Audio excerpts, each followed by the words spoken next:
cómo entender correctamente la Biblia, cómo estudiarla. Y es tan importante porque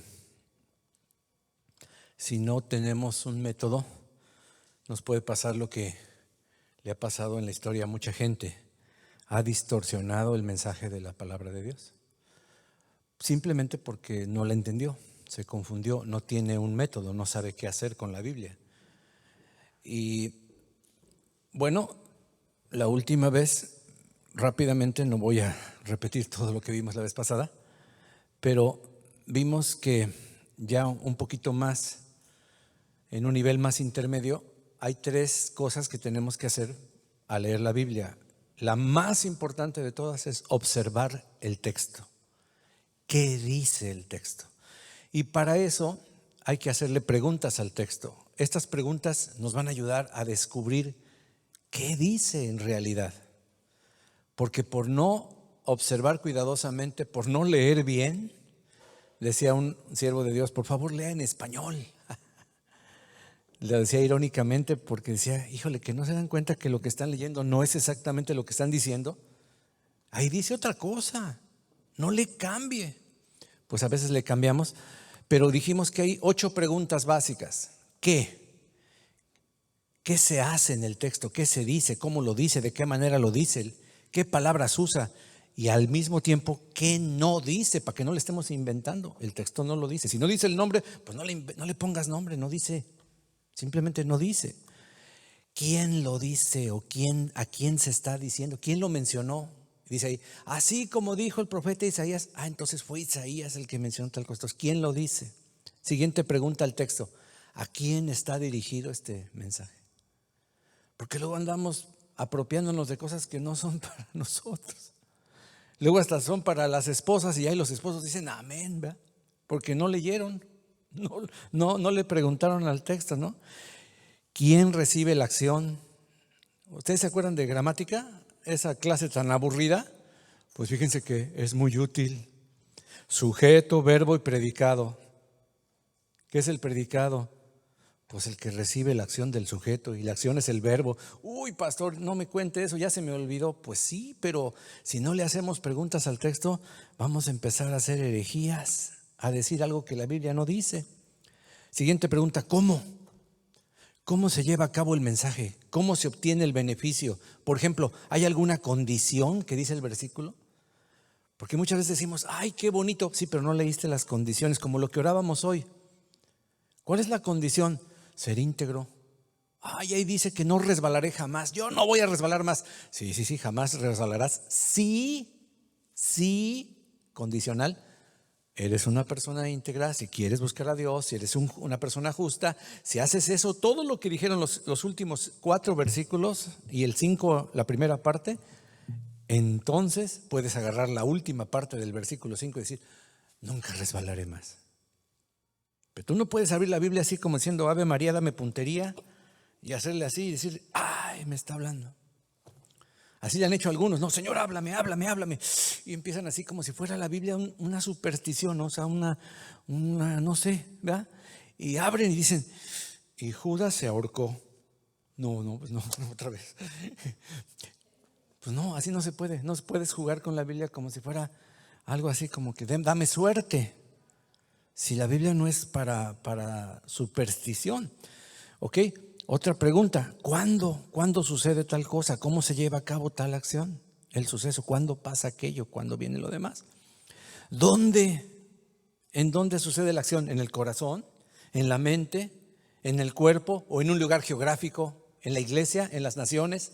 ¿De qué está hablando el texto, bendito Dios? No apliques algo que no tiene nada que ver. Observa antes de interpretar, porque el primer paso es observación. El segundo paso ya es interpretación. Pregunta 7, ¿por qué? Hay que ir al pasado. ¿Por qué dice la palabra tal? ¿Por qué Jesús dijo esto? Por ejemplo, un pasaje, ¿no? Iba Jesús y la multitud iba con él, y voltea Jesús y les dice a todos, el que quiera ser mi discípulo de verdad, que mis palabras estén en su corazón. ¿Por qué dijo eso Jesús? Entonces tienes que regresarte un poquito a ver qué es lo que está pasando para poder entender. Y la última pregunta sencilla, ¿para qué? ¿Cuál es el propósito? pero no lo que tú creas, lo que dice el texto. Estamos leyendo nada más. Estamos observando lo que dice el texto. No empieces, pues es que para que, y empieces a filosofar y decir es para la gran tribulación y para el anticristo. Espérate, cálmate. No estamos interpretando ahorita, solo estamos observando. ¿Qué dice? A nosotros nos gustan los contratos con letras chiquitas, ¿verdad? Nadie las lee. Hijo, ¿y qué problema nos metemos por no leer todo el contrato, verdad? Cuando tenemos un problema dice, ahí dice, no, ¿dónde? ¿Qué? ¿Usted firmó? Ahí está su firma electrónica, ahí está. Hasta lo grabamos y dijo que sí. Y ya no hay, nadie te puede salvar, ni en un litigio, ni el mejor abogado te puede salvar, porque ahí estaba escrito las letritas chiquitas. Pero esas no las queremos leer. Que no nos pase esto con la palabra del Señor. Leamos poquito, pero entendámoslo. Dios no quiere que te leas la Biblia en 2 meses. No, por favor, pero que la leas con entendimiento. ¿Qué dice? ¿Alguna vez has leído por lo menos los 4 evangelios, Mateo, Marcos, Lucas y Juan? El 90% de los mexicanos, yo soy mexicano, nunca lo han leído. Jamás. Y es la historia de Jesús. Y se dicen cristianos. El cristianismo es la religión oficial de México, ya sea el catolicismo o todas las demás denominaciones. La popular es el católico. Pero el católico y tanto los otros no han leído la Biblia. Y cuando la leen, no la leen. O sea, parece que es el periódico. No, así no se lee. Entonces, no empieces a escribir antes de leer despacito el pasaje. Por lo menos 2 veces, léelo 2 veces. Es importante. Bueno, vimos la semana pasada que el siguiente paso es interpretar. ¿Ya lo leíste? ¿Ya observaste? Bueno, ahora determina cuál es el sentido correcto de la palabra. ¿Qué quiso decir? ¿Qué dijo? O sea, ¿qué significa lo que acabas de leer? Hay que observar cualquier peculiaridad del estilo literario. A veces es una parábola. No está hablando de algo literal, es una parábola, es algo simbólico. Tú no puedes decir, no, pues es que la semilla, no, la semilla representa algo. Entonces ve, analiza qué es lo que leíste. ¿Leíste un poema? ¿Fue un poema? ¿O fue algo histórico? ¿Fue un hecho histórico? Hay muchos tipos de diferentes estilos en la palabra del Señor, muchísimos. Tú tienes que entender, no, aquí mira, es algo histórico, aquí no, es algo figurado, aquí es algo metafórico, ¿verdad? 3, ¿qué dice la Biblia en otras partes? Porque no nada más voy a interpretar así, pues aquí dice esto. Sí, pero ¿qué dice otro libro acerca del mismo tema? Porque puedo equivocarme. Por ejemplo, les dije la vez pasada que para entender Efesios hay que leer Colosenses, y para entender Colosenses hay que leer Efesios, porque se complementan. La Biblia se interpreta a sí misma.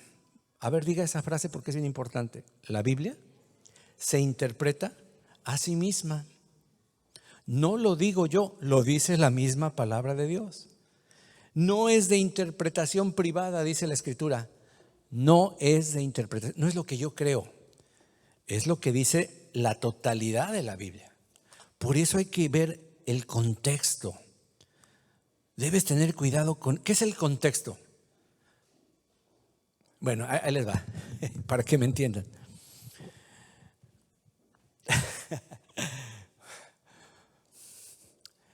Un día un pastor nos dice, había un hombre que se veía muy, muy misterioso. Traía un portafolio y lo abrazaba y lo agarraba y lo abrazaba. Pero entonces las personas que estaban junto a él empezaron a oler muy desagradable el portafolio. Y entonces se puso nervioso el dueño del portafolio, y se le acercaron unos edecanes del evento y le dijeron, disculpe, pero como que huele mal lo que usted trae. No pasa nada. No, como que no pasa nada. A ver, enséñenos su portafolio. No, eso no se lo puedo enseñar. No, pero ¿cómo no? ¿Qué trae ahí que huele tan feo? Total, lo agarraron entre 3, le quitan el portafolio, abren el portafolio y había una cabeza y 2 manos. Una cabeza de ajos y 2 manos de cebollas. Olía horrible. Ya se habían imaginado, ¿verdad? Cuando tú no lees el contexto, abres había una cabeza y dos manos. Pues quién sabe qué te puedas imaginar. Pero si lees que antes el Señor fue a Cárdenas, al lugar de las verduras, y compró algo, ya entiendes de qué cabeza está hablando y de qué mano se está hablando. Una mano de, así se dicen algunas veces, ¿verdad? Un manojo o mano, un manojo de cebollas, una cabeza de ajos. Entonces tú tienes que leer el contexto. Mire, nadie cuando le dan una carta, a ver, usted recibe la carta y empieza a leer desde la mitad, o empieza a leer el final. Pues no, ¿verdad? Todos decimos, a ver, a veces pasa así, ¿no? Ya ves cómo viene doblado el papelito y dice, usted debe tanto. Y te espantas, luego te espantas. Pero ya que la desdoblas dices, no, estaba hablando de otra cosa. Ya descansas porque viste el contexto. ¿Qué dice antes y qué dice después? Dice, esta carta no es solamente una muestra de lo que va a ser, es un demo, no es un contrato. Te tranquilizas, ya viste lo que dice después, ya estabas espantado, te estabas viendo en la calle y no solamente te estaban mostrando lo que pudiera pasar si no pagas tus impuestos. 5. ¿Cuál es el principio? ¿Cuál es la lección, la verdad, la enseñanza que quiere enseñarte Dios en el pasaje? Y por último, entonces sí aplicas la verdad a tu vida. ¿Qué vas a buscar? ¿Qué conmigo hoy en esta historia? ¿Qué tiene que ver este pasaje conmigo? Hoy que estábamos orando, pues ahí estaba orando yo con mis suegros y los tres estábamos pidiendo, Señor, pues si yo pequé, perdóname, Señor. Yo quiero estar también contigo. El Salmo 15 habla de estar en comunión, de subir a su monte, de estar en su presencia, pero algo nos estorba, nuestro pecadote. Entonces, perdóname, Señor. ¿Qué quiere Dios conmigo? Con la gente que me rodea. Y así se lee la Biblia. Entonces ese es el resumen. Observación, diga conmigo observación, interpretación y aplicación. Pero si yo tuviera un pastel, la observación es el 80%, la interpretación un 10% y la aplicación otro 10%. Lo que más debe llevarte tiempo es observar, leer con cuidado. Que no le entiendes, bueno, busca otra traducción de la Biblia, a lo mejor le entiendes mejor. Aquí ya le entendí mejor. Busca, lee, ¿entiendes lo que lees? ¿Se acuerdan de Felipe cuando se acercó al etíope eunuco de funcionario de la reina Candace? ¿Verdad? Lo primero que le preguntó, oiga, ¿y usted entiende lo que lee? Y voltea al otro y dice, pues ¿cómo voy a entender si nadie me lo explica? Por favor, súbete. Y lo invitó a subir y empezó a compartir el evangelio. Porque cuando una persona no entiende, se queda en cero, de nada le sirvió estar ahí. Entonces el propósito de un pastor, de un maestro, de un discipulador, es que la persona a la que tú estás ayudando comprenda lo que dice la palabra del Señor y no lo que dices tú. Cuando esa persona lo lee en su propia Biblia y dice, ay caray, yo he recibido testigos de Jehová en mi casa. Y entonces yo los trato con respeto. La mayoría les cierra la puerta, les maldice y los manda muy lejos. Pero un cristiano no puede hacer eso. Estamos para dar testimonio del Señor y para ganar almas, no para perderlas.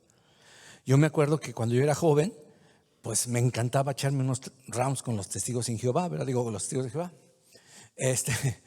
Y entonces me acuerdo que una vez discutí con uno, ya me regresé bien contento. Mi papá me dijo, ¿qué pasó? ¿Se convirtió? No, pero le gané. Se me quedó viendo. ¿Le ganaste? Sí. No se convirtió.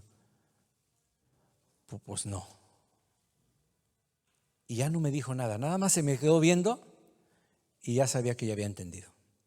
La siguiente vez dije, perdóname, Señor, es que no se trata de ganarles, se trata de que no se vaya al infierno, se trata de que conozca al Dios que ame a Jehová verdaderamente, a ese que le dice Jehová, que ni siquiera sabe quién es. Otras versiones dicen Yahvé, Jehová, no importa. cómo le llames, porque nadie sabe con exactitud cómo se pronunciaba el nombre de Dios en el Antiguo Testamento. Por cierto, hasta hace unos años el nombre más correcto era Yahweh o Yahvé, como traduce la Biblia católica. Yahvé, muy correcto, muy bien.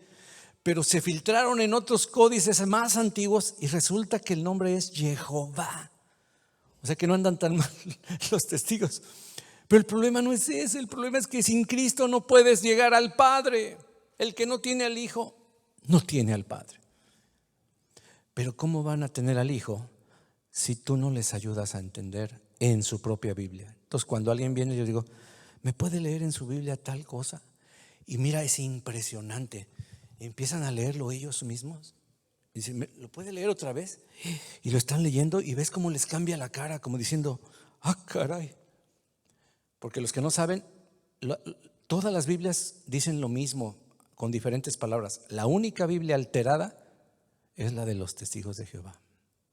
La única traducción que no es una traducción, sino es una alteración total, es la de las Santas Escrituras del Nuevo Mundo. Y algunos de ustedes la traen. Los he visto que traen su Biblia del Nuevo Mundo sin saber, ¿verdad? Pero bueno, Dios incluso ha permitido que a pesar de todas sus alteraciones, haya versículos que no se les pasó a alterar. Donde por ejemplo dice claramente que Jesucristo es Dios. Ellos no creen que Jesucristo es Dios, pero su Biblia lo dice. Y ellos nunca lo han leído. Entonces cuando digo, ¿me puede leer por favor esto? Claro, yo ya sé qué dice, ¿no? Y cuando ellos lo leen por sí mismos, tú ves la cara. Tú ves las expresiones como diciendo, me han engañado todos estos años. Y hermano, yo te doy gracias a Dios porque he tenido amigos testigos de Jehová. Estoy diciendo amigos, compañeros de escuela. Yo tuve un superintendente de distrito, no cualquier testigo de Jehová, una persona, y llegamos a ser amigos. ¿Por qué? Porque nos comprendimos, porque nos tuvimos paciencia los dos. Pero después él entendió, wow, esto nunca lo había leído en su propia Biblia. Pero lo leyó él, yo no se lo dije, él lo vio. Y volvió a leer y leyó antes, leyó después, porque él sí sabe, ¿no? Ellos sí saben. A ver, ¿de qué está hablando? Y se quedó así, oye, pues. Entonces, ¿se contradice la Biblia? Le dije, no se contradice. Lo que pasa es que tú nunca te habían enseñado esto porque no les conviene que tú lo sepas. ¿Me estoy explicando? Bueno, muy bien. Hijo, ya se me desconectó esto. A ver. Ya estuvo. Ahí está. Bueno, pues, ¿qué les parece si tomamos un pasaje de la palabra del Señor que estamos analizando en el discipulado, que es Filipenses? Acompáñenme al libro de Filipenses, el capítulo 1, y vamos a poner un ejemplo, ¿verdad? De Filipenses capítulo 1.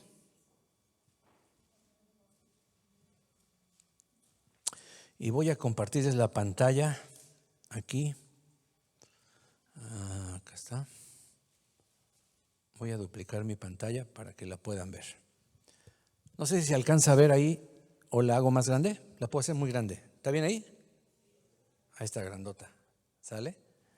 Muy bien. Así comienza la carta de Filipenses. Pero antes de eso, déjenme darles unos antecedentes de Filipenses. ¿Está bien? Porque como les dije que para interpretar hay que conocer el contexto histórico, bueno, pues déjame sacar mis notitas, ¿ok? Antecedentes. Filipenses, así se le llama a las personas que vivían en Filipos, las ciudades filipenses. Los que vivimos en el Estado de México, en México se llaman mexiquenses. Yo no sabía, pues sí, así se llaman, mexiquenses. Yo fui mexiquense, viví en el Estado de México mucho tiempo. Los que vivían en Filipo eran filipenses, ¿ok? ¿Dónde pasó esto? El segundo viaje misionero del apóstol Pablo dice que él iba por el viaje cuando tuvo una visión. Y en esa visión vio un hombre de Macedonia. La Macedonia es la región donde está la ciudad de Filipos, que le dijo en una visión, ven y ayúdanos. ¿Cómo sabía que era de Macedonia? Seguramente por su físico, por su ropa. Si encuentras un mariachi, pues ¿de dónde es? De Guadalajara, pues sí, de México, ¿verdad? Pero no va a ser de Chile, ¿no? Ni de Cuba, ¿no? O sea, va a ser de México. Entonces se le apareció y entonces dijo, pues ayúdanos. Bueno, llega Pablo a Filipos, que es la primera ciudad que se encuentra de la región de Macedonia, y resulta que no encuentra judíos suficientes. No había ni una sola sinagoga. La sinagoga es el lugar donde se reúnen los judíos. Para que haya una sinagoga, por lo menos debe haber 10 hombres judíos, o 20, ya no me acuerdo si 10 o 20. Ay, corríjanme después. Pero bueno, no había ni 10 ni 20. Por lo tanto, no había sinagoga. Unos cuantos tenían conocimiento del Dios vivo, y entonces lo que hacían es que se iban a las afueras de la ciudad, a donde pasaba un río muy hermoso, y ahí hacían oraciones. Entonces ellos fueron precisamente a ese mismo lugar a orar. Y dice la Biblia que ahí Dios tocó el corazón de una mujer llamada Lidia. Y esa mujer, que era temerosa de Dios, le entregó su vida a Jesucristo. Fue la primera cristiana de Filipos. Pero después pasaron unos días y estaban ellos predicando el evangelio en la ciudad, y había una muchacha que tenía un espíritu de adivinación y estaba diciéndoles, no, estos son siervos de Dios que les anuncian el evangelio, ¿no? Pero lo hacía como con burlándose, ¿no? Adivinando lo que ellos eran. Llegó un momento en que Pablo le chocó y volteó y le dijo, espíritu de adivinación, de brujería, fuera. Y salió de la muchacha. Híjole, pues se metió en problemas porque los dueños de la muchacha, los que la explotaban, los que usaban su don de adivinación, de la bolita de cristal, pues perdieron su dinerito, su negocio. Y agarraron a Pablo y al otro, ¿verdad? Y los querían matar, a Pablo y a Silas. Iba con Silas en el segundo viaje misionero. Y ustedes saben la historia. Los azotan, los meten al calabozo. Y en el calabozo comienzan a cantar himnos a Dios. En lugar de quejarse, estaban en el cepo. ¿Alguien sabe lo que es el cepo? Una cosa de madera que te ponen las manos así, los pies así. Es una posición muy incómoda, de madera. Y no creas que la lijan y todo, ¿no? Toda astillada, ¿no? Ahí hacían sus necesidades. Estaba oscuro, húmedo, pasaban las ratas. Era algo horrible. Y en lugar de quejarse, en lugar de eso, estaban dando gloria a Dios. Y todos los presos de la cárcel los estaban escuchando, incluyendo al mero capataz. Dios se conmueve por la alabanza, provoca un terremoto que abre las puertas de todas las celdas. Y no solo eso, se les caen a todos las cadenas. Estaban encadenados. O sea, eran peligrosos. O sea, eran tomados como, ¿cómo se dice ahora? Prisioneros, ¿cómo se dice? De alto nivel o no sé qué, peligrosos, ¿no? Estaban en una zona de peligro, ¿no? Solo los encadenan a esos, ¿no? A los perversos, a los locos. Pues se les cayeron las cadenas. Cuando despierta con el temblor el carcelero y ve las puertas abiertas, dice, no hombre, ya estuvo, ya se fueron todos. Y cuando iba a agarrar la espada para suicidarse, porque dijo, ya estuvo, ya me van a matar, mejor me mato yo, le grita Pablo desde allá, ¡hey, hey, no te hagas daño, no te hagas daño! Todos estamos aquí. Se queda él, no. Y va corriendo y se cae de rodillas frente a Pablo y le dice, señores, ¿qué necesito hacer para ser salvo? ¿Sabes? Porque el milagro más grande para el carcelero no fue el temblor ni que se les cayeron las puertas. Es que ninguno de los presos, incluyendo a Pablo, se fugó. ¿Por qué no se fueron? Algo el Espíritu Santo estaba haciendo, y el Espíritu Santo no hace cosas desordenadas. ¿Cómo podrías decir que algo fue de Dios y todos los criminales se fugaron? Entonces Dios les dio la libertad. No, para nada. Ninguno se fugó. Y entonces a esa misma hora el carcelero arrepentido se lleva a Pablo y a Silas a su casa, les lava las heridas, les da de comer, etcétera, etcétera. Se convierte él y toda su familia, su esposa y sus hijos. A esa misma hora de la noche son bautizados. No se pierdan los bautismos de este último sábado de mes. Son bautizados y ahí nace la iglesia de Filipos, con una de raza judía y un romano griego. ¿Ok? Y ahí empieza. Pero ¿qué sucede? Cuando se dan cuenta del error, porque no le habían hecho ningún juicio, no habían hecho nada, les dicen al carcelero, pues ya diles que se pueden ir a Pablo y a Silas, que ya se vayan. Y entonces Pablo dice, no, yo soy ciudadano romano y a mí me vienen a sacar para que no digan que me fugué. Porque si me voy nada más así pueden decirme, inventar que yo me peleé, ¿verdad? Yo me fui. Así que entonces dicen que me vengan a sacar, y cuando se enteran y escuchan que es ciudadano romano, y sabiendo que era judío, no sabían que ya tenía la ciudadanía romana. Es como a mí, ¿verdad? Yo soy mexicano, pero ya tengo la ciudadanía americana. Entonces, si se quieren pasar de listo conmigo, yo nomás les digo, I am American citizen. ¿Cómo te quedó el ojo, gringuito? A ver, dígalo así. Tiene sus beneficios. Es una bendición. O sea, lo digo de veras con mucha gratitud. No es para hacerte sentir mal a ti, sino para decirte que, tiene beneficios. ¿Saben que una de las cosas que un ciudadano romano no le podía pasar? Morir crucificado. Ningún ciudadano romano podía morir crucificado. Por eso cuando mataron a Pablo no lo pudieron crucificar. Pero a Pedro sí lo mataron crucificándolo de cabeza, porque era judío.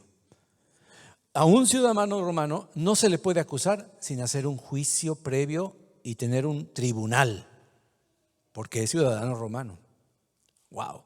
Así que él apela, lo llevan 2 años, está encarcelado, ¿verdad? No hace nada porque no hay nadie, no hay pruebas. Todo lo hicieron sin juicio, sin pruebas, nada más lo agarraron.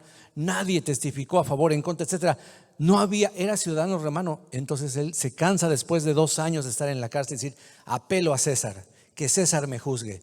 Y entonces ya se lo llevan allá y llega a Roma. Estoy resumiendo porque ya me alargué, ¿verdad? Llega a Roma y ¿qué pasa?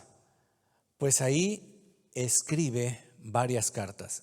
Llega como prisionero, pero gracias a Dios no lo meten en una cárcel, sino lo meten en una casa y tiene, ¿cómo se llama? Encarcelamiento domiciliario, ¿verdad? Es un preso, pero está en una casa. De todos modos, como dice el dicho, aunque la jaula sea de oro, no deja de ser jaula, ¿verdad? Imagínate que tú estás en tu casita, pero no puedes dar un paso afuera. Pues sí, es más agradable que estar en una cárcel, pero es cárcel. Y ahí estuvo durante mucho tiempo, pero gracias a Dios, Dios le permitía, el gobernador, le permitían los romanos recibir a personas, recibió a judíos, estuvo discipulando, predicando ahí dentro. Y dice la escritura, lo vamos a leer ahorita, vamos a leerlo, pero ahí empieza, en ese momento es cuando se escribe la carta de Filipenses. Ahora, ¿por qué se escribe? Porque los filipenses que amaban a Pablo le envían un regalito, le envían una ofrenda, le envían víveres, le envían cosas a Pablo, pues para que la manutención de Pablo, etcétera, y lo envían por un tal Epafrodito. Bonito nombre, ¿no? Cuando quieras tener un hijo, pues ponle Epafrodito o Epafrodita, ¿no? Está chido. Entonces, Epafrodito llega y se enferma en el camino y llega todo enfermo. Hermano, casi se muere. No sé qué le dio, no dice la Biblia. A lo mejor una gripe de esa chichimeca, o ya el coronavirus ya se estaba adelantando en esa época. Pero casi se le muere a Pablo. Y entonces está todo sacado de onda y triste. Pero cuando finalmente Epafrodito sana, gracias a Dios, y se va a regresar, aprovecha Pablo y dice, pues ya que se va Epafrodito, les quiero mandar una notita de gratitud. Y esa notita de gratitud se llama la carta a los filipenses.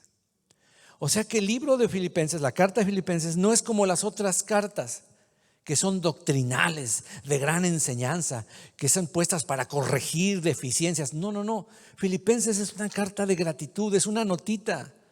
Él no tenía cómo agradecerle a ellos.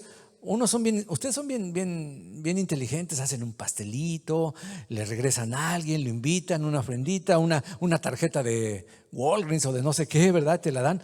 Pero Pablo no tenía nada. Lo único que podía hacer es una carta diciéndoles, thank you, man. ¿Qué más? Y se la mandó a través de Epafrodito. Así que Filipenses, más que una gran enseñanza, es una carta de amor, es una carta de gratitud. Ahora sí, vamos a leer Filipenses. ¿Está bien? ¿Sí? Qué rollero es su pastor, ¿verdad? Ahí está, sale. ¿Cómo empieza la carta?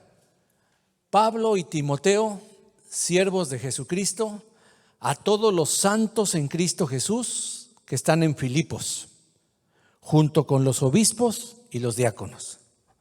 Gracia y paz reciban ustedes de Dios nuestro Padre y del Señor Jesucristo.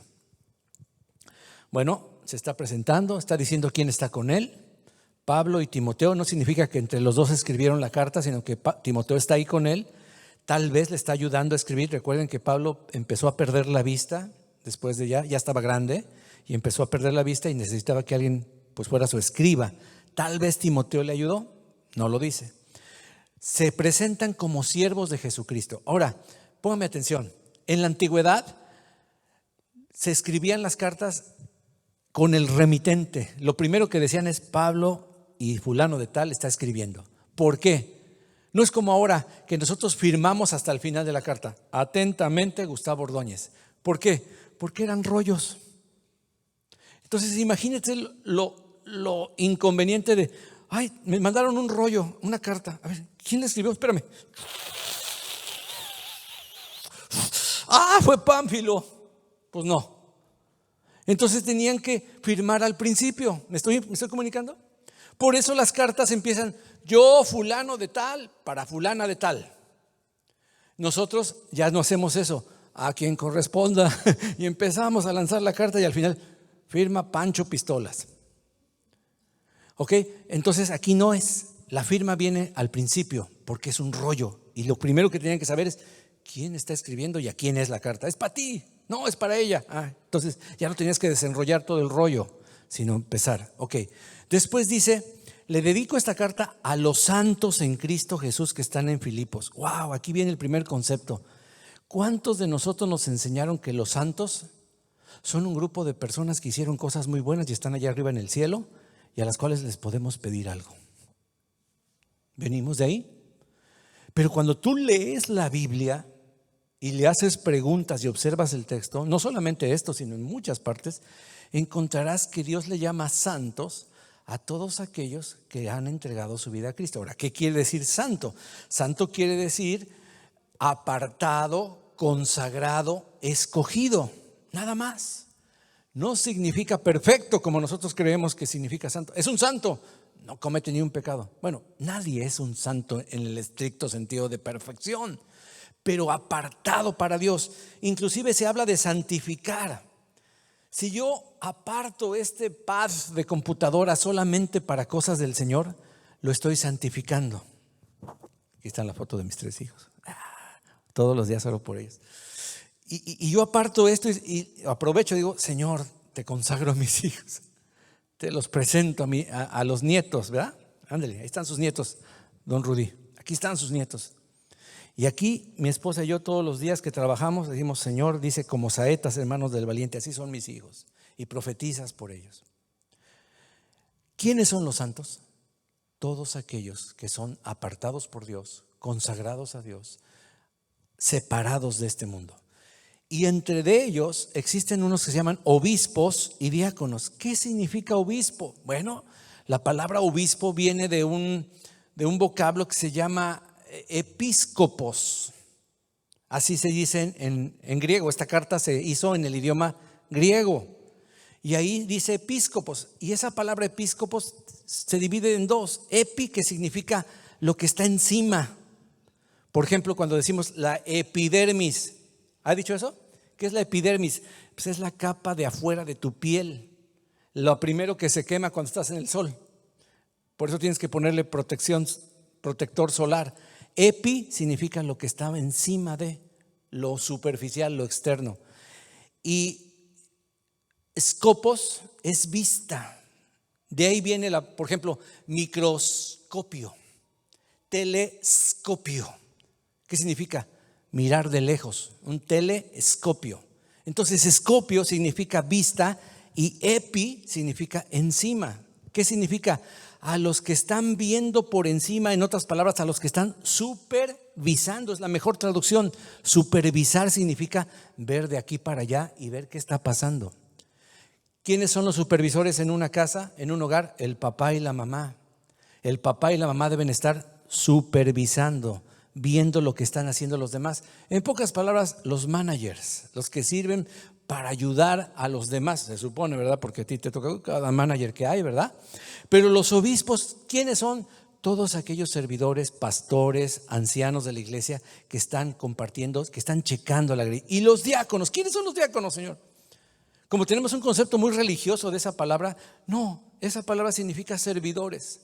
Son aquellos que vinieron a poner las sillas, que al ratito nos van a limpiar, si es que tocara de comer, al que está poniendo las cestas. El hermano Braulio es un diácono, su esposa es un diácono, el hermano Primitivo es un diácono, su esposa es otra diaconisa.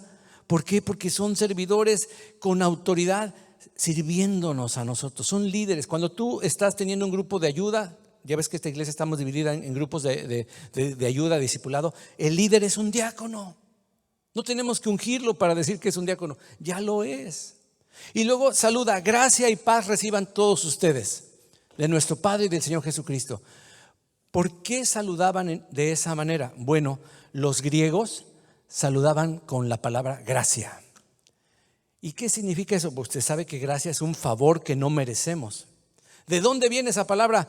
Cuando los reyes, los emperadores, de repente un año decían, hoy quiero darle a los soldados un bono extra, y porque se me da la gana reciban el aguinaldo. De ahí viene el famoso aguinaldo. Y les daba un bono extra y decía, esto es charis, así se le llamaban, charis, algo que no merecen, algo que yo les quiero dar porque se me da mi regalada gana. De ahí viene la palabra gracia. Gracia es un favor, algo que Dios te da en este caso sin que tú lo merezcas, solamente porque Él quiere dártelo. Como hacemos los papás cuando decimos, te traje este regalo. Ay, pues que es mi cumpleaños. No, porque quiero. Pues si no es mi cumpleaños, no importa, yo quiero dártelo. ¿Y qué? Ningún hijo dice eso, ¿verdad? Mi nieto hoy en la mañana llega y lo primero que le dice a mi esposa, la abraza, ¿no? Y luego dice, ¿tienes un regalito para mí? Y mi esposa dice, sí, tengo un regalito.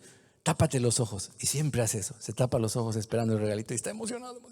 Y ya llega el dulce, el chocolate o lo que sea. Tiene que inventar mi esposa, ¿verdad? Pero qué interesado, ¿verdad? Llega y lo primero que pregunta es si tenemos un juguete nuevo o un regalito para él. ¿Saben cuál es el lugar más pedido para nosotros? Target. Yo quiero ir a Target, ¿por qué? Porque quiero juguetes. Pero así somos. Ellos decían gracia. Ellos deseaban a las personas que tuvieran gracia, que Dios o sus dioses, o que tuvieras prosperidad, que tuvieras más de lo que necesitas. Ese es el saludo que deseamos, gracias. Pero los judíos, ellos no saludaban así, saludaban con shalom, que significa que tengas paz. Como esa cultura era de judíos conquistados por los griegos, por eso el saludo oficial era gracia y paz. Pero ¿cuántos saben que no hay paz si primero no recibes la gracia de Dios? No hay paz para una persona si no se ha puesto a cuentas con Dios. Y Dios nos dio por gracia a su Hijo. ¿Qué vas a hacer con ese regalo? ¿Lo vas a despreciar?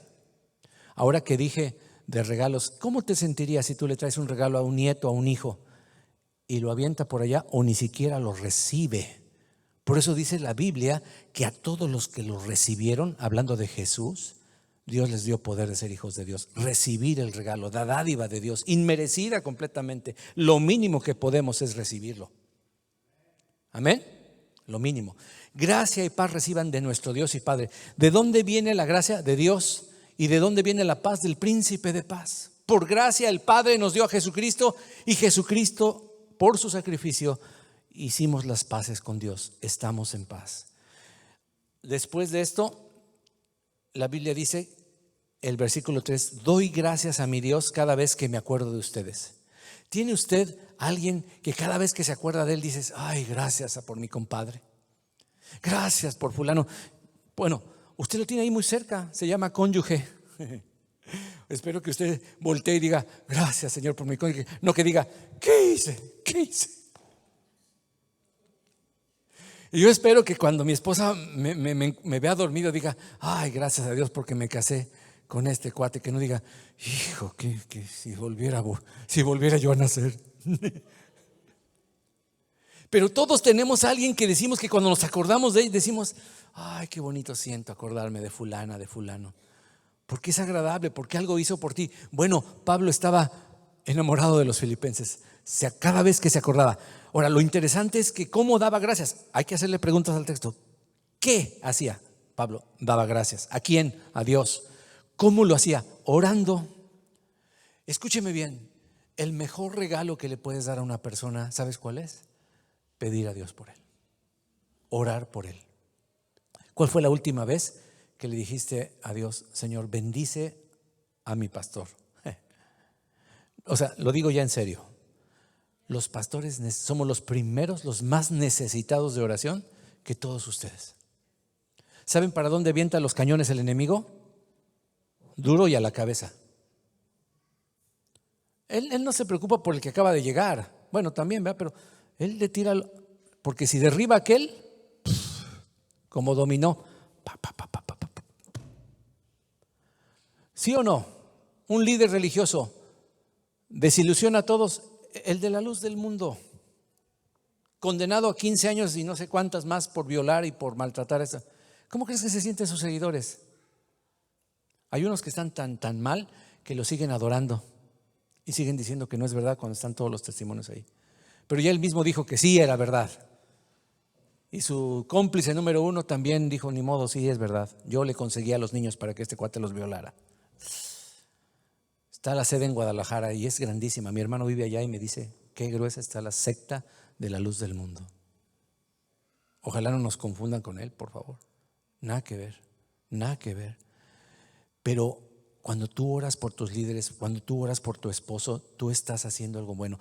Y sabes, él estaba prisionero, pero ¿cómo dice el versículo? En todas mis oraciones ruego con gozo por todos ustedes. Él no se estaba quejando, él no estaba diciendo, ay, ya tengo tantos años aquí, no puedo dar un paso afuera, quiero que me dé el sol, aunque sea. No, él estaba contento, dice. Ahora, ¿por qué estaba rogando y por qué sentía tanta gratitud? Versículo 5, por su comunión en el Evangelio desde el primer día hasta ahora. Se estaba acordando de Lidia y se estaba acordando del amor del centurión, que dice la Biblia que le curó las heridas a Pablo y a Silas. ¿Lo han leído? Le curó las heridas, le dio de comer, lo trató, le cambió, lo bañó.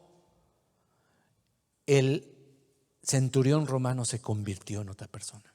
Al creer en Cristo, empezó a amar lo que Dios ama. Hoy oramos ese versículo. ¿No lo oraron en el Salmo 15?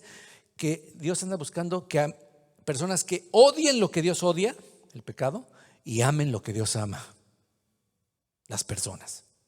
Amén.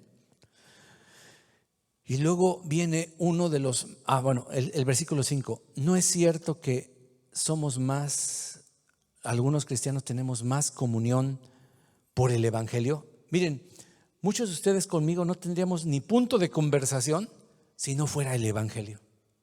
Porque tú eres americanista y yo soy del Cruz Azul. ¿Me estoy explicando? Algunos venimos de otros países, tenemos diferentes profesiones, no tendríamos ni punto de conversación, pero ¿qué nos une? ¿Dónde está nuestra comunión? ¿Qué significa comunión? Unión común. Hermano, cuando yo estoy con otros cristianos, no pasa ni 5 o 10 minutos, ya me siento en familia. Yo cuando voy a visitar a fulano a otra ciudad, busco una iglesia y entras, y desde que entras, desde que te saludan en la puerta, dices, ay, estoy en casa. No sabes cómo explicarlo, pero hay una comunión en el Evangelio. ¿Cuántos dicen amén? Me voy a quedar aquí porque ya vi la hora. Versículo 6. Estoy persuadido de que el que comenzó en ustedes la buena obra, la perfeccionará hasta el día de Jesucristo. Este es uno de los versículos más famosos de toda la Biblia. Les escribe el apóstol. Estoy totalmente convencido. ¿Qué es alguien que está persuadido? Total y absolutamente convencido de qué. A ver, díganme ustedes, ¿de qué estaba convencidísimo el apóstol Pablo? ¿Qué dice? Que el que comenzó en ustedes la buena obra. ¿Quién es el que comenzó en nosotros la buena obra? ¿Quién es? Jesucristo, Dios, el Espíritu Santo. es el que comenzó. ¿Cuál fue la buena obra? Pues salvarnos. No, no es perfeccionarnos la buena obra, es salvarnos, perdonarnos, convertirnos, transformarnos. Tú ya no eres la misma persona. Si le has entregado tu vida a Cristo, tú ya no eres la misma persona. Si todavía no, pues yo te invito a arrepentirte y a creer en el Evangelio. Ellos creyeron. El centurión romano, pagano, adorador de tantos dioses, se convirtió a Jesucristo y su vida cambió. Lidia, una mujer que vendía púrpura, una tela muy fina, era de dinero, no le importó, se humilló, recibió a Cristo, puso su casa al servicio del Señor. Ahí nació la iglesia, en la casa de Lidia. Ahí nació la iglesia de los filipenses, la iglesia cristiana de los filipenses, la iglesia en Filipos. Pero algo muy importante, que Pablo estaba totalmente convencido, ya tenía años de experiencia, había visto a muchos discípulos y él sabía que ninguno de ellos iba a quedar sin terminar. Dios te va a perfeccionar. No te va a dejar como el primer día que llegaste, con todos tus errores y todo. No. No es que Dios da a luz hijos y luego los bota. A veces nosotros evangelizamos a alguien, se convierte y decimos, pues que Dios te bendiga, mi hijita, Dios te bendiga, buena suerte, ahí nos vemos. Ni siquiera le dices dónde puede ir a buscar una iglesia, ni quién, nada, ni le pides su teléfono, ni nada. Oye, ¿qué pasó? Dios no te mandó a hacer eso, te mandó a ser discípulos, a que tuvieras la paciencia, tuvieras el deseo de ayudar a esas personas, porque están babies espirituales. Sí, ya nacieron de nuevo, son nuevas criaturas, pero ¿a poco nace un bebé, nueva criatura, y ahí lo dejas en el hospital? ¿No te lo llevas a tu casa? ¿No lo cambias? ¿No lo alimentas? ¿No lo ves crecer? ¿No lo llevas al doctor cuando lo ves enfermo? Pues la Biblia dice que el que comenzó en nosotros la buena obra la va a terminar. Y ese es Jesucristo. ¿Hasta cuándo la va a terminar? Hasta el último día de la historia o hasta el último día de tu vida. Pero no te va a dejar igual. Este versículo para mí fue desde cuando yo me convertí a los 19 años de edad. Cuando yo me convertí, tenía 19, hace 42 años, en el 1980 yo me convertí. Y me dicen mis hijos, tú estás atrapado en los 80. Pues a lo mejor. Pero el que me atrapó se llama Jesús. En los 80 alguien me atrapó, se llama Jesucristo. Y yo tenía 19 años de religión, donde yo creía que el metodismo, ya dije, bueno, que los metodistas eran la última coca en el desierto. Yo era metodista de hueso colorado, porque me metía de todo. No es cierto. No, era metodista. Pero yo no tenía a Cristo. Yo tenía la religión de mis papás. Y criticaba a otras religiones. Y ellos ni siquiera van a misa. Dicen que son católicos y ni a misa van. Pues ¿qué clase de católicos? ¿Creen que por meterte a un gallinero te vas a convertir en gallina? Tú te puedes meter a un garage 20 años y no te vas a hacer un coche. No, jamás. Estar en una iglesia no te cambia, lo que te cambia es estar en Cristo. Y yo encontré a Jesucristo. Y cuando leí este versículo dije, ya estuvo. Dios no me va a dejar igual. Yo quería cambiar. Y todavía sigue trabajando Dios en mí. Y no soy la misma persona de hace un mes, y espero que tú tampoco. Pero esa es una verdad maravillosa. Yo me acuerdo que compuse una canción que dice: andando junto a ti mi vida crecerá, lo que empezaste en mí lo perfeccionarás. Es un versito de la canción. Yo hice una canción de esto porque me impactó tanto este versículo. Y sabes que este versículo te puede dar a ti esa paciencia que necesitas para tu esposo, tu esposa, tus compañeros. A veces dices, no hombre, Luis, mano, ¿qué onda? Carla dice, Señor, míralo. Carla, el que empezó la buena obra en Luis, la perfeccionará hasta el día de Jesucristo. O al revés, ¿no? Señor, o te la llevas o te la mando, ¿verdad? Señor, ¿qué onda? Señor, ya estuvo. No, hijo, yo empecé la obra, yo la voy a terminar. ¿Alguna vez ha empezado algo y no lo ha terminado usted? Pregúntele a su pastor. Yo he empezado muchos proyectos y han quedado inconclusos. ¿Usted tiene proyectos inconclusos? Dios no. Lo que Él empieza, lo termina, lo perfecciona, porque Él se lleva toda la gloria. Bueno, nada más observamos e interpretamos un poquito y aplicamos 5, 6 versículos. Ahora, yo sé que una cosa es predicar y otra cosa es hacer un estudio, un descubrimiento sencillo. Por eso me fui despacito. Pero yo prefiero que sean nada más 6 versículos y digas, ya entendí. ¿Por qué gracia? ¿Por qué paz? ¿Qué son los obispos? ¿Quiénes son los santos? ¿Quiénes son los diáconos? A veces leemos y nos quedamos con la duda. Pues ahí dice, quién sabe qué quiere decir, pero pues ahí dice. No te quedes con la duda. Pregunta, investiga, lee. Es de gran importancia. Así que vamos a ponernos de pie, ¿qué les parece? Vamos a terminar esto así.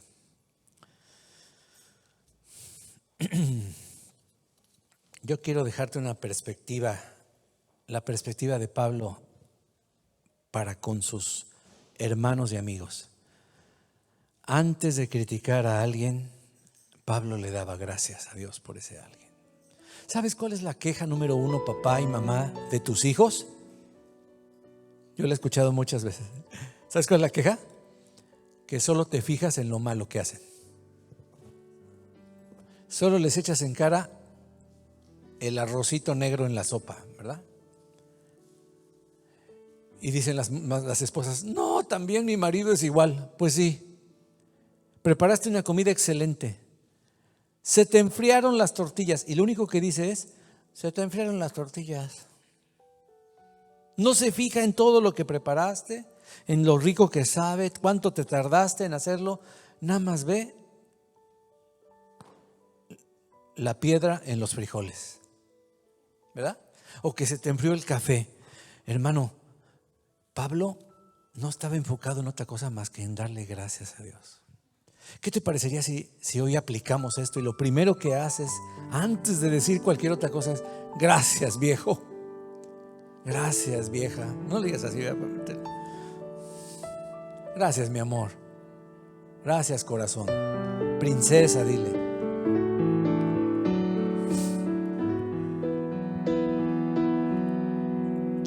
Tu esposa, dice la Biblia, que es el reflejo de lo que tú has sembrado. La mujer es la gloria del varón. Si tú ves una esposa contenta y reluciente y radiante, es porque su esposo ha hecho un buen trabajo. Ves una esposa amargada, ya sabes quién no ha hecho un buen trabajo. Uy, pastor, esa me dolió. Pues sí, así dice la Biblia. Así dice la Biblia. Hermana y hermano, ¿qué les parece si antes de criticar hacemos una lista de gratitud? Hermano, yo a veces no lo digo, pero me le quedo viendo a Vicky. ¿Y sabes qué digo? Tuviste misericordia de mí, Padre. Gracias, Señor. Gracias, que fuiste tan misericordioso. Cuando me levanto en la mañana y me veo en el espejo, digo, ¡ay, Padre! Y así se casó conmigo. ¿Cómo fue eso? ¿Cómo? Dios la tuvo que cegar, ¿verdad? Estaba ciega. Mira, ciega y sorda. Porque ¿sabes qué es lo que la convirtió? ¿Qué es lo que escuchó? Un cassette mío horrible. El cassette es una grabación de veras fea. Y ella quería conocer al que estaba cantando ahí. O sea, dije, gracias, Señor. Aparte de ciega, sorda. Gloria a Dios. Una vez ella estaba en una reunión allá en Calacuaya, Texas. No, Calacuaya, Estado de México, en un monte. Y se le acercó una persona y le dijo, ¿sabes qué? Es algo muy raro, pero Dios me hace sentir que te diga que aquí está tu marido, tu futuro marido. Pues ella empezó a voltear a todos lados, ¿no?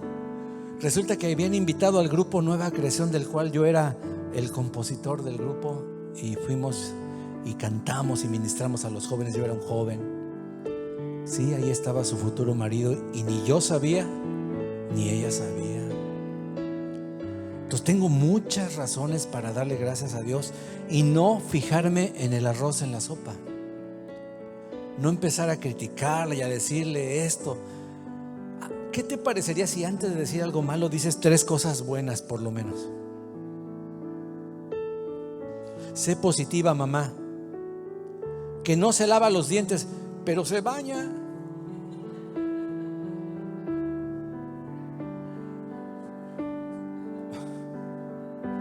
decirle: mijita, qué lindo que te bañas, qué bueno, qué bien perfumada estás. Solo te falta una área de tu cuerpecito que tienes que lavar, se llaman dientes. Y luego enséñale a cepillarse la lengua. Nuestra generación no sabe que la lengua también se tiene que cepillar. Cuando lo hace salen demonios, ¿verdad? Híjole, nunca te la cepillas. Dale gracias a Dios por la comunión que tienes con tus hermanos y hermanas. Aquí habemos de tantos lugares, hermano, que es imposible que si lo hubiéramos planificado no estaríamos aquí. Pero Dios escogió. Ahora te aguantas. Dios te puso este pastor. Dios te puso conmigo. Dios te puso con el que está atrás, con el que está a la izquierda. No es una casualidad. Dale gracias a Dios. Hay una comunión en el evangelio. Y lo más importante, no te va a dejar como estás. Cuando voltees a ver a alguien y veas sus defectos, recuerda que el que comenzó en ti la buena obra y el que comenzó en él la buena obra, la va a terminar. No se desesperen, son recién casados, pero van a pasar los años, cada vez va a ser mejor, no peor como el mundo. Que se acaba de divorciar fulana, ¿y a quién le echa la culpa? A la monotonía. Dan ganas de reírse, decir: qué payasada. El cristiano es al revés, cada día es mejor, perfeccionado. Pero no ayuda tus críticas. Ayuda la gratitud y la oración. ¿Qué tal si cierras tus ojos y empiezas a orar por ese cónyuge, tal vez, por ese hijo, por esa hija, y dices: gracias, Señor, gracias. Mira, será lo que sea, pero ahí está contigo. Ha trabajado duro, no te ha dejado en la calle, no te está engañando con otra mujer, etcétera, etcétera. Dale gracias a Dios, dale gracias a Dios por ese hijo, esa hija. Ay, no vienen a la iglesia, sí, pero no están drogándose en una cantina. Dale gracias a Dios. Son buenos muchachos, sí, sabemos que los buenos no se van a ir al cielo, nada más los que le entreguen su vida a Cristo. Pero de todos modos, empieza dándole gracias a Dios por tus hijos, por tus hijas, por aquel y aquella que está junto a ti, por tu hermano, por tu pastor, por tu líder de grupo, por la comunión que hay en el evangelio. Porque si no fuera por Cristo, tal vez nunca nos hubiéramos unido nosotros. Pero lo más importante, por lo cual tienes que darle gracias a Dios, es que Dios no deja un proyecto a medias. Di conmigo: yo soy un proyecto de Dios, yo soy una obra de Dios, y me va a perfeccionar. Y me dispongo a que me perfeccione, yo coopero con esa disposición. No me pongo duro, no me pongo tenso, no me pongo rebelde a lo que Dios quiere hacer. A lo mejor lo que estás pasando ahorita es para conformarte, para tratar contigo. Cuando llegó la pandemia, muchos se divorciaron porque no soportaron estar 24 horas al día con su cónyuge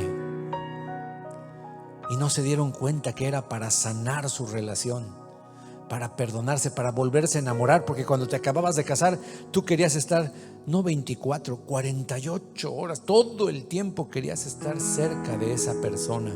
¿Qué pasó después? Pues si tú estás en Cristo, nueva criatura eres. Las cosas viejas pasaron, he aquí todas son hechas nuevas. Y Dios no te va a dejar bebé espiritual. Dios te va a dar vida eterna, vida nueva, vida perfeccionada. Y el día que llegues con Cristo no vas a llegar bebé espiritual, vas a llegar adulto espiritual, maduro en Cristo Jesús, maduro en Cristo Jesús. Amén. Amén. Así que tenme paciencia. Dile así a tu hermano: tenme paciencia. Así como ponen los letreros en la calle, ¿verdad? Paciencia, hombres trabajando. Pon ahí un letrero que diga: Dios está trabajando todavía conmigo. O sea, tenme paciencia. No soy un proyecto terminado. Dios está trabajando conmigo. Amén. Bueno, dale un abrazo a alguien y vamos a despedirnos. Amén.